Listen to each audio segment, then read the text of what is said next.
নমস্কার বন্ধুরা, শ্রাবণী রান্নাঘরে আপনাদের সবাইকে স্বাগত জানিয়ে আমি আবারও একটা রান্নার ভিডিও নিয়ে আপনাদের সামনে চলে এসেছি।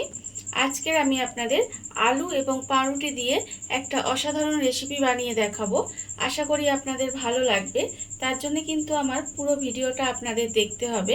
তাহলে চলুন এই আলু আর পাউরুটি দিয়ে আমি আজকের কি বানাই সেটা আপনারা একবার দেখে নিন।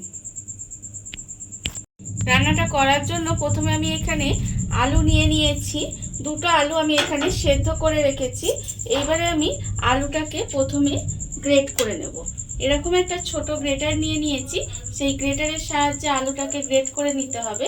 আপনারা চাইলে কিন্তু আলুটা হাত দিয়ে একটু মেখেও নিতে পারেন, তবে গ্রেটার দিয়ে গ্রেট করে নিলে ভালো হয়। এইভাবে আমি প্রথমে আলুগুলোকে গ্রেট করে নেব। আলুটা আমি এখানে গ্রেট করে নিয়েছি, আর অন্যদিকে কিন্তু গ্যাসটা অন করে কড়া বসিয়ে দিয়েছি। এবারে আমি কড়ার মধ্যে দিয়ে দেব সর্ষের তেল।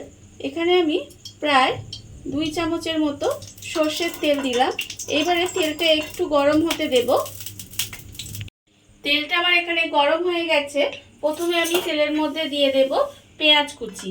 এখানে একটা ছোট সাইজের পেঁয়াজ কুচি করে রেখেছি একদম মিহি করে, সেই পেঁয়াজটা আমি এর মধ্যে দিয়ে দিলাম। আর দিলাম 2 কোয়া রসুন, আমি একটু কুচি করে রেখেছিলাম, সেই রসুনটাও কিন্তু আমি এর মধ্যে দিয়ে দিলাম। দিয়ে এবার পেঁয়াজ আর রসুনটা একটু আমি লাল করে ভেজে নেব। পেঁয়াজ আর রসুনটা আমার এখানে লাল করে ভাজা হয়ে গেছে। এবার আমি এর মধ্যে দিয়ে দেব যে আলুটা আমি এখানে গ্রেট করে রেখেছিলাম, সেই আলুটা কিন্তু আমি এর মধ্যে দিয়ে দিলাম। আলুটা এর মধ্যে দিয়ে খুব ভালোভাবে মিশিয়ে একটু ভাজা ভাজা মতো করে নিতে হবে। আলুটা দিয়ে আমি একটু ভাজা ভাজা মতো করে নিয়েছি। এইবার আমি এর মধ্যে দিয়ে দেব আন্দাজ মতো নুন, আর দেব আমি এর মধ্যে হলুদ গুঁড়ো 1/4 চামচ মতো হলুদ গুঁড়ো দিলাম। আর আমি এর মধ্যে দেব 1/4 চামচ লঙ্কার গুঁড়ো দিয়ে এবার খুব ভালোভাবে এটা মিশিয়ে নিতে হবে। মিশিয়ে নিয়ে আবার একটু ভাজা ভাজা মতো করে নিতে হবে। সমস্ত মশলা দিয়ে খুব ভালোভাবে আলুর সঙ্গে মিশিয়ে একটু ভাজা ভাজা মতো করে নিয়েছি। এবার আমি এর মধ্যে দিয়ে দেব 1/2 চামচ মতো ম্যাগি মশলা দিয়ে আবারও কিন্তু খুব ভালোভাবে এটা মিশিয়ে আবারও একটু ভাজা ভাজা মতো করে নিতে হবে। আলুর মধ্যে সমস্ত মশলা মিশিয়ে একটু ভাজা ভাজা মতো করে নিয়েছি। দেখুন এইভাবে কড়া থেকে যেই উঠে আসবে তাহলে বুঝবেন যে পুরটা কিন্তু আমার রেডি হয়ে গেছে। এবারে পুরটাকে নামিয়ে একটু ঠান্ডা করে নিতে হবে। পুরটা আমি এখানে ঠান্ডা করে নিয়েছি। এবারে আমি এরকম পাউরুটি নিয়ে নিয়েছি। পাউরুটিটা আমি প্রথমে একটু এইভাবে হালকা করে একটু বেলে নেব। এইভাবে তারপরে আমি এর মধ্যে দিয়ে দেব যে পুরটা আমি এখানে বানিয়ে রেখেছি, সেই পুরটা কিন্তু আমি এর মধ্যে ভালোভাবে দিয়ে দেব।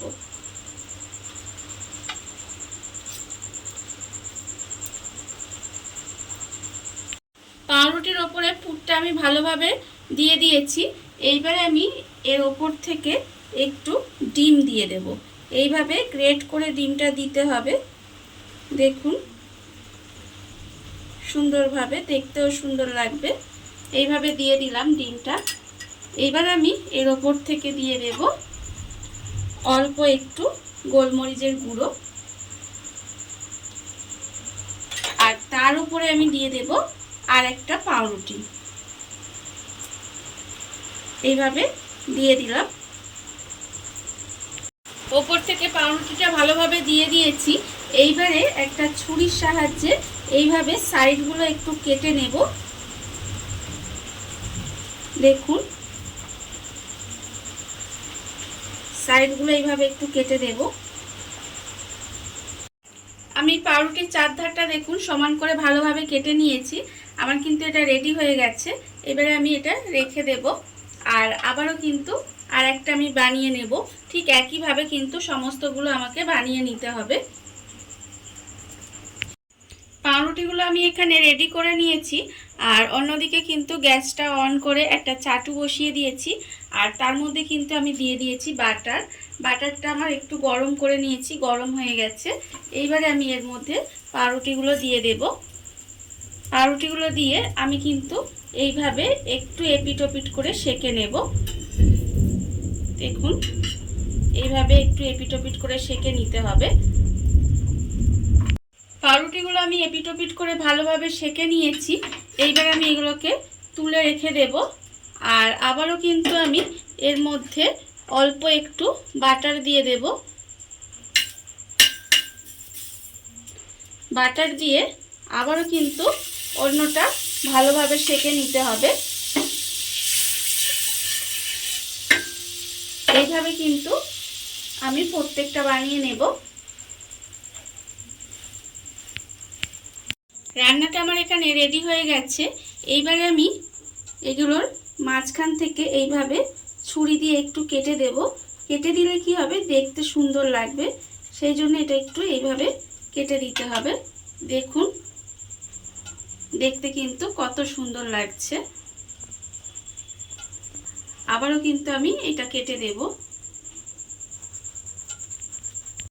দেখুন আপনারা, রান্নাটা কিন্তু দেখতে যতটা সুন্দর হয়েছে, খেতে কিন্তু তার থেকে অনেক বেশি সুন্দর হয়। আপনারা বাড়িতে বানিয়ে দেখতেই পারেন। এটা আপনারা বাচ্চাদের টিফিন হিসাবে, স্কুলের টিফিন হিসাবে দিতে পারেন, বা বড়দের অফিসেও দিতে পারেন। খেতে কিন্তু ভীষণ ভালো হয়। আর এই রেসিপিটা যদি আপনাদের ভালো লেগে থাকে, আপনারা যদি ফেসবুক থেকে দেখে থাকেন, পেজটি ফলো করে দেওয়ার অনুরোধ রইল। আর যদি ইউটিউব থেকে দেখে থাকেন, চ্যানেলটি সাবস্ক্রাইব করে নেওয়ার অনুরোধ রইল। তাহলে চলুন, ভিডিওটা আমি এখানেই শেষ করছি। আপনারা সবাই ভালো থাকবেন, সুস্থ থাকবেন। আবারও হাজির হব নতুন কোনো রান্না নিয়ে।